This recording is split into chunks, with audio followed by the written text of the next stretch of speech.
Spoštovano občinstvo v dvorani Krpanega doma v Pivki, cenjeni televizijski gledalci. V nocojšnjem pogovoru, ki spremlja projekcijo dokumentarnega filma Neverjetna zgodba lepotcev iz Lipice, sta moja sogovornika, gospa Marija Štefan iz lipiške družine Stopar, poznavalka zgodovine lipiškega posestva in magister Janko Boštjančič iz Parka vojaške zgodovine Pivka, avtor priložnostne razstave na ostanki žive legende. Janko Boštjančič, mogoče za začetek, v kakšnem družbeno-političnem okviru ste pravzaprav prične zgodba lipicancev? Ja, torej, druga polovica 16. stoletja, ko se rodi Lipica, druga polovica 16. stoletja je najbolj pretresljivih obdobij v zgodovini, torej izjemno krvavo obdobje, to je obdobje, ko se ta virski razkol preraste v vojne širom Evrope, ko se po svetu razvijajo vojne za kolonije, spopade med temi pomorskimi silami. In tudi pri nas, če si predstavljamo ta časovni okvir, to je 1580, da bo iz Dakar kupi Lipico, to je 7 let prej, 1573, imamo ta slovensko-hrvaški kmečki upor, največji kmečki upor, pa nas poznam kot punkt Matije Gupca, v katerem je pobitih 3000 upornikov. Gre za čas še vedno turških upadov, velike turške nevarnosti, torej 1593 je bitka pri Sisku, ki dokončno nekako zaustavi to turško prodiranje proti zahodu. To je izjemno zahtevno obdobje, izjemno nevarni časi, pa vendar se tudi na krasu, na robu krasa začne ena čudovita zgodba. Lipiška čreda konj je predstavljala veliko bogatstvo, avstrijski vladarji so se zavedali njenega pomena in vrednosti, ter so jo obravnavali kot dvorni zaklad, ne? Ja, absolutno. Bila je res dvorni zaklad najvišjega ranga, in zato se tudi zgodi to, da se ob vseh vojnih nevarnostih lipiška čreda seli. Taki zemljevid teh selitev, torej lipiška čreda se seli kar 5-krat, zaradi vojne nevarnosti. Zato smo tudi pripravili to razstavco, ki nekako umešča dogajanje, ki smo ga videli v filmu, v nek širši kontekst. Torej, že v Napoleonovih vojnah se seli 3-krat in potem med prvo svetovno vojno in nazadnje še med drugo. Kako pa so potekale te selitve? Ja, težko si predstavljamo, ampak recimo selitev 300 glav, seli se cela kobilarna, to je 300 glava čreda, več 100 kilometrov daleč, to je prva selitev takrat 1796, gre na Madžarsko, tukaj jugozahodno kobilarno, tukaj jugozahodno pod Budimpešto, to je 500-600 km daleč, 300 glava čreda, konj z brejimi kobilami, z mladimi žrebeti. To so bili res organizacijsko-logistični podvigi neverjetnih razsežnosti. No, sledilo je nekako 100 let zlatega obdobja kobilarne Lipica, kot pišete v razstavi, ki ga je 18. maja 1915 prekinila Prva svetovna vojna in lipicance ponovno selijo na varno. Ja, mogoče še par besed v tem zlatem obdobju, to je bilo res obdobje Felix Avstrije, te srečne Avstrije, res obdobje razvoja, tudi v kobilarni Lipica, večina objektov je zgrajena v tem času, Lipica se silno razvija in v tem gospodarskem in pa tudi v kakovostnem smislu. Zdaj, ki smo tukaj na Pivki, moramo povedati mogoče še to, da večkrat pozabljamo, ali pa ta zgodovinski spomin, da so tudi ti kraji zelo vezane na Lipico, torej, da je večina lipiške posestvi bila dejansko na Pivki. Ta zgodovinski spomin je že precej pozabljen. Torej, če je Lipica kot taka posestvo veliko teh slabih 300 hektarjev, je bilo tukaj na Pivki krepko čez 1000 hektarjev.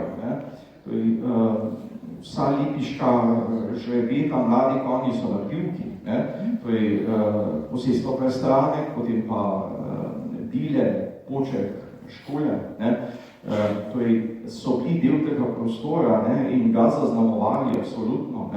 Nenazadnje ima tudi en rod lipiških kobil, majni Slavina, po moji rojstni vasi, ki je bila tudi župnija Prestranka takrat. No, vprašanje ne veš, kako je bila Prva svetovna vojna. Prva svetovna vojna je tudi zahtevala selitev, torej že na prvih v bistvu akcij, to je že pred vojno napovedjo, 18. maja preselijo Kobilarno Lipica v tej vojni nevarnosti, ko se kaže, ko Italija še ne napove vojne, ampak obstaja nevarnost, in tudi z tega vidimo, kako je sila pomembna za avstrijski dvor, ta dvorna Kobilarna, in jo preselijo matično čredo v Luxemburg, tukaj pod Dunaj, ostale konje pa v Kladrubi na Češkem. In zanimivo je tudi to, se tukaj na prezentaciji par slik. V prvi svetovni vojni je večina transporta še zmeraj bila vezana na konje. Torej, en podatek je, recimo sam Borojevičeva 5. armada, ki zajema to brani frontno črko od morja do Krna, ima za oskrbo več kot 165 000 konj. Se predstavlja, ste nepredstavljivo velika potreba po konjih, ampak vseeno, lipiška čreda je nedotakljiva. To tudi kaže na pomen, kateri so avstrijske oblasti dajale konjem. In res pa Prva svetovna vojna se zgodi, Italija napove vojno, vojna se začne in ne doseže same Lipice, ampak recimo ta posnetek iz Doba, to je 30 km proč, to je Lipica, je bila nevarnost. Po sami vojni se znajde čreda v veliki stiski, Habsburška monarhija, ki je bila in ustanoviteljica in skrbnica Lipice, črede lipiške, propade ta del konj, ki je na Češkem zaseže Nova Češka republika. Iz Luxemburga se pa konji potem razdelijo, pol jih dobi Italija, ki dobi Lipico, in pol jih ostane v Avstriji, tako da leta 19, mislim, nekaj poleti si Lipicanci vrnejo v Lipico, ta polovica matične črede. Gospa Marija, dali samo, kakšno pa je bilo življenje v Lipici pod Avstrijo? Kaj so vam pripovedovali? Ja, mogoče bi pa jaz za začetek, se verjetno poznate vsi Lipico. Bom malo v splošnem povedala o Lipici. Posestvo Lipica ima 312 hektarov in je 378 metrov nadmorske višine. Posestvo je elipsaste oblike, obdajajo kraški suhozid, takoj za zidom je gorov gozdiček, potem pa so pašniki, travniki, na sredi vasi je pa naselje za stanovalce, cerkev, grad. Okrog so pa štali. No, v Lipico vodijo 3 poti. Ena iz ceste, ena iz Dokve, ena iz Sežane in tretja iz Bazovice, iz Trsta. Moram povedati, da smo oddaljeni samo 10 km zračne linije od Trsta. Tak zapadni del Kobilarne, posestva, je dejansko že tik ob italijanski meji. V Lipici se je začelo z vzrejo lipicancev leta 1580. Že prej so na tem področju gojili stare kraške konje, ker pa so smatrali, da morajo nekaj bolj plemenitega vzgojiti v Lipici, predvsem za potrebe Dunajskega dvora, ker smo že rekli, da je od tržaških škofov v Dunaj kupil to posest, so potem v Lipico še pripeljali razne žrebce od drugod. In sicer olimpijska pasma je potem nastala z 6 linijami žrebcev, 2 liniji sta italijanski, Napolitano in Conversano, 2 iz Zagreba, iz Češke, Maestoso in Favori. Pluto žrebec je, Pluto je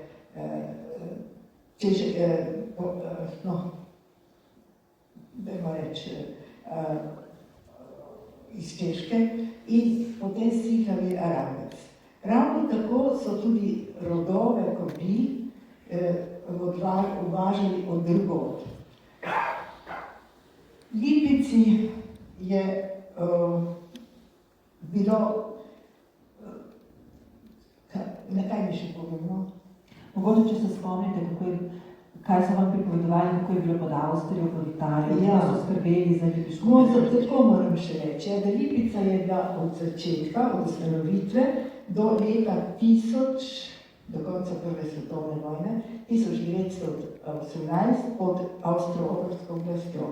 Med obema vojnama so Lipico prevzele italijanske vojaške oblasti. Lipicanc je prvo bil zelo vzgojen za to špansko jahalno šolo. Med obema vojnama so pa Italijani bolj želeli, da je to konj težji, kot je bil v začetku, predvsem za potrebe vojne in za kmečka opravila.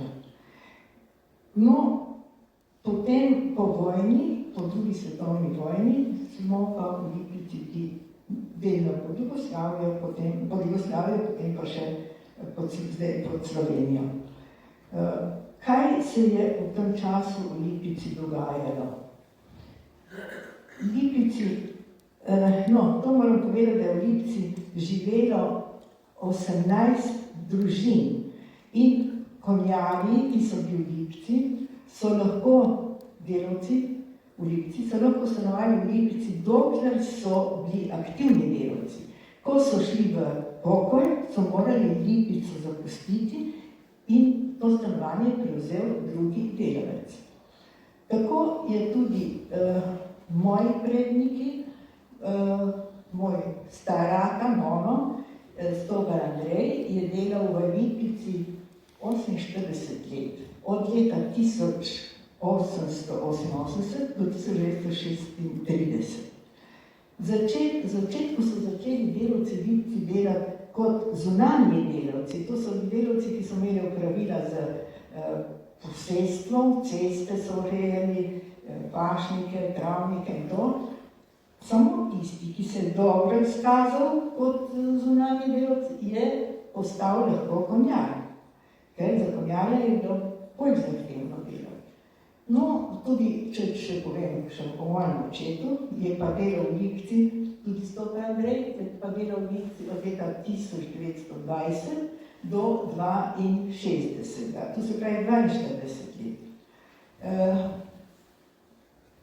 Ker v Lipici je bilo, kot je že tukaj sogovornik povedal, je Lipica doživela 5 selitev, 3-krat za časa Napoleonovih vojn, med prvo in med drugo svetovno vojno.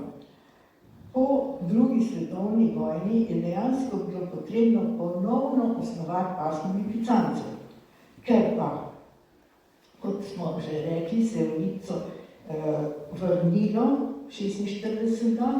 samo 11 konj in 8 zvestih krašnicov spremljevalcev.